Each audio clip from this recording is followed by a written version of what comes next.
What's up, guys, and welcome to the Isn't It Crazy podcast. Damn, I actually got that the first time. Okay, so my first couple of videos, it's a bit of a tongue twister. So I took like 50 takes of that intro, and none of them came out good. They were all terrible. So let's just jump right into it. Today, I want to talk about conspiracy theories. I could have picked anything from Sasquatch to 9/11, but today I want to talk about the moon landing. Did we actually land on the moon?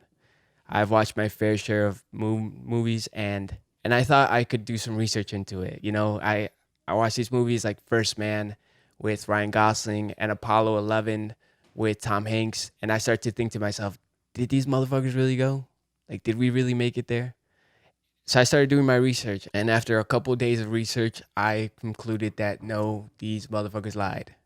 We did not land on the moon. And some of the things I found in my research were: one, the Russians were way closer than we ever thought. We talk about the space race and we always focus on what the Americans did, but we don't actually focus on what the Russians did. The Russians were the first to send a satellite into space. The Russians were the first to send man into space. If you're trying to figure out which one was the satellite, it was Sputnik. And I think the first dude on the moon was Yuri Gagarin. I'm going to fuck up that name every single time I say it. They were always one step ahead of the United States. And we always focus on what the United States did. If you look at the early stages of the space race, the United States were really good at one thing: blowing up rockets. Other than that, they weren't making a lot of progress. And then the one thing that made me believe that we lied about this was that the Russians actually got two satellites to orbit the moon. And that's when John F. Kennedy was like, "No, fuck this. We lying. Okay, we're on some snake shit now." And he said, "First one to the moon wins." And then they just started making this huge leaps in progress and all this technology that wasn't even heard of. And that's when we get to the film. That's when we get to what they showed everybody. And what makes it interesting is a little thing called Operation Paperclip. What Operation Paperclip is they took the brightest minds in the Nazi regime, the guys who had sent a missile into orbit before anybody else. Germany was actually the first country to send anything into space. So they took those guys and brought them over to the United States. Those guys were Nazis. Those guys knew how to spew out propaganda. So they had the directors. And instead of blowing up another dozen fucking rockets, John F. Kennedy started buying up movie sets. Okay, you're following me on this? Okay, John F. Kennedy felt the heat that the Russians were getting close. They got shit around the moon. So he decided to just film the motherfucker and lie to everybody. So obviously they weren't going to land a week later. So they start making these little progressions and they start saying, "Oh, our rockets work good. Oh, this worked out. Oh, our astronauts, Neil Armstrong and Buzz Aldrin are making progress." And then eventually you get to the film and you get to Operation Paperclip. And you use these guys who know how to lie and know how to make it believable, start shooting a film. And eventually you know the rest. The United States makes it to the moon. They come back. These astronauts are superstars. So there's no motive to tell the truth now. Neil Armstrong doesn't have to pay for another meal in his life. And when you have the world see you as a hero and you're getting all these things, you're never gonna tell the truth. You're gonna die. You're gonna die with that lie. Although, okay, I'll get to that soon. But that's what made me believe that we did not make it to the moon. When it was time for United States and Russia to pull out their cocks and see whose was bigger, the United States used a fake dildo, I guess you could say. Damn, that's so unpatriotic of my thing. Hopefully Donald Trump doesn't deport me if he ever hears this. Donald Trump likes to listen to stupid shit, so we're right on track. My research showed one interesting interview, or like it was like a speech, and you guys could go on YouTube and look it up. It's called Neil Armstrong's Hidden Truth. That's way into the future. Neil Armstrong is old as shit, and he's giving like a speech at a graduation, I think it is, and he starts talking about hidden truths, and he starts sounding like the guiltiest motherfucker I've ever seen in my life. He starts saying stuff like, "There's still frontiers we haven't got into. There's hidden truths. Hopefully the next generation can make it where we couldn't. Huh? This guy's telling us Morse code. We didn't make it. This guy's had plenty of free meals. He's had enough. He doesn't want to go to Heaven's Gates in a couple years. And Jesus is like, why didn't you tell the truth? So he's out here trying to ease us into it. But all of this is just things I researched, things that made me believe. I don't know if they're right. Half of this to me is bro science. If it's believable to me, I'm gonna go with it.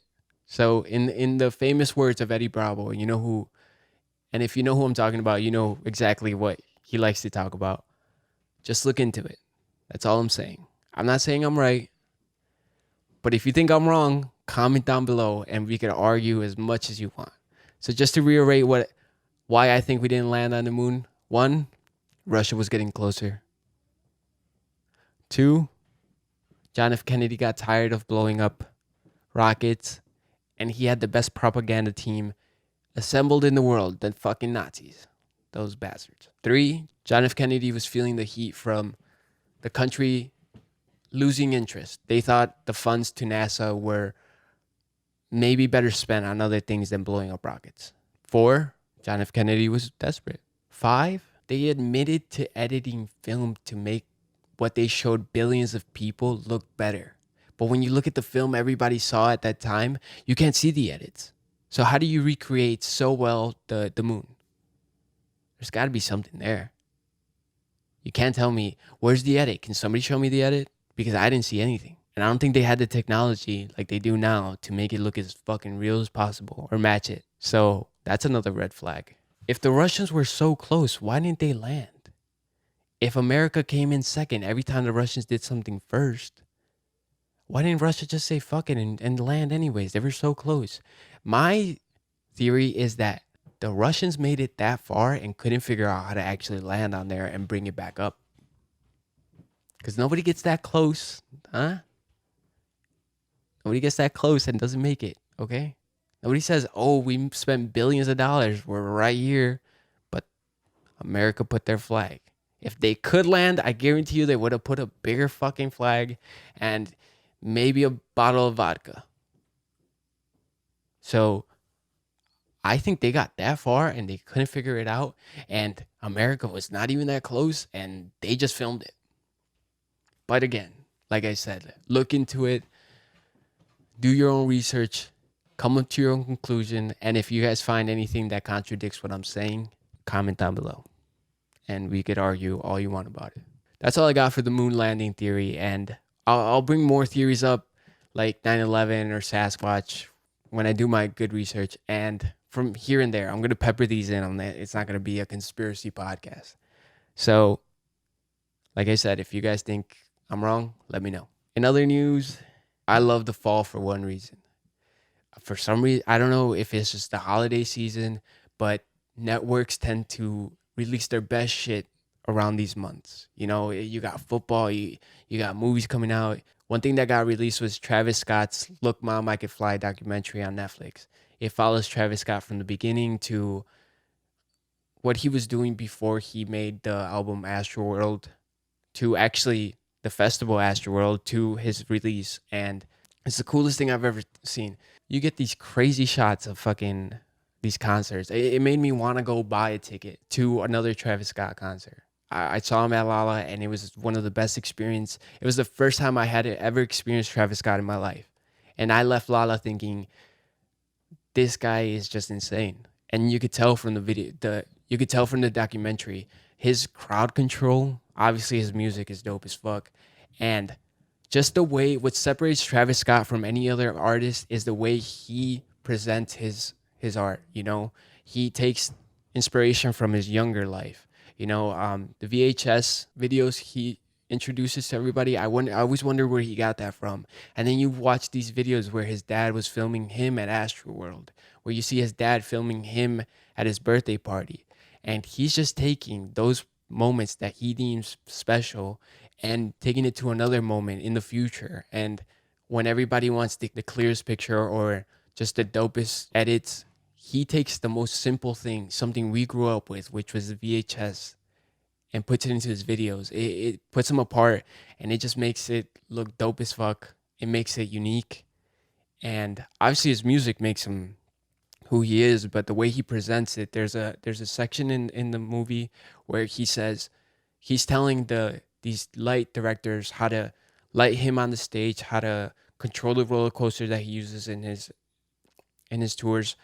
And you could tell this guy's behind everything he puts out. You know, he might have a team that does all this, but at the end of the day, it goes through him. So it's more personal, it's more him. And I've watched it twice already. If I suggest after this video, you go watch it too, because it is the dopest fucking thing I've seen in a while. Speaking about dope things, speaking of things I love, Breaking Bad's coming out with the movie. Go look at the trailer. I freaked the fuck out when I saw it. It's following Jesse Pinkman after what happened to Walter White.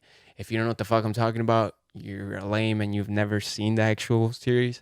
So I suggest you go do that, okay? Because Breaking Bad has to be one of the top shows I've ever watched in my life. Definitely top 5, you know? Had a better ending than Game of Thrones, and I don't want to spoil anything. So go watch it and then go watch the movie, because if the director's there, if the whole cast is there, it's going to be nothing short of good. Speaking about movies that are coming up, and this is the last thing I have in the agenda here. The new Joker movie's coming out. The second trailer just dropped a couple of days ago. If you know anything about Batman, the Joker is the villain. But in this movie, I think everybody around the world is the villain. You know, this director in the trailers, for what I've seen, captures the reality of what is life on this earth. People are mean as fuck. People will say the meanest shit to you, whether they know you or they don't. It pretty much shows somebody with a mental issue. You know, you take this guy who's already sad, who has negative thoughts, who's angry, and every single little moment of happiness that he has gets extinguished because somebody beat the shit out of him. Or this lady, there's a shot where he's talking to he's like playing peekaboo with a black kid, and the black kid's laughing, he's laughing, and the black lady turns around and goes, "Stop bothering my kid." And he gets sad, you know? It shows the reality that some people live in. This world makes it sad for them. You know, they can't catch a break, and people are mean as fuck, and it makes it worse. You push these people with mental illness down this hole even deeper by the way you act, if you're being super rude or super mean to them. So I'm rooting for the Joker, you know? The Joker in the Batman movies is a bad guy. But in this movie, I hope he fucks everybody up that's messing with him. Joaquin Phoenix is a really good actor, and I guarantee he's going to knock this one out the fucking park. Is it going to be better than Heath Ledger's Dark Knight? I don't know, but that was a different tone. And this movie, I don't even think they show the Batman. They just show what made the Joker mad. And that's what I want to see, because nobody's ever made that perspective. Or at least I've never seen it. And if it's old, it probably sucks. And this movie just looks crazy. So if you're down to go watch a movie in October, November, or whenever it comes out, that's one movie you guys should go watch. Other than that, that's all I have.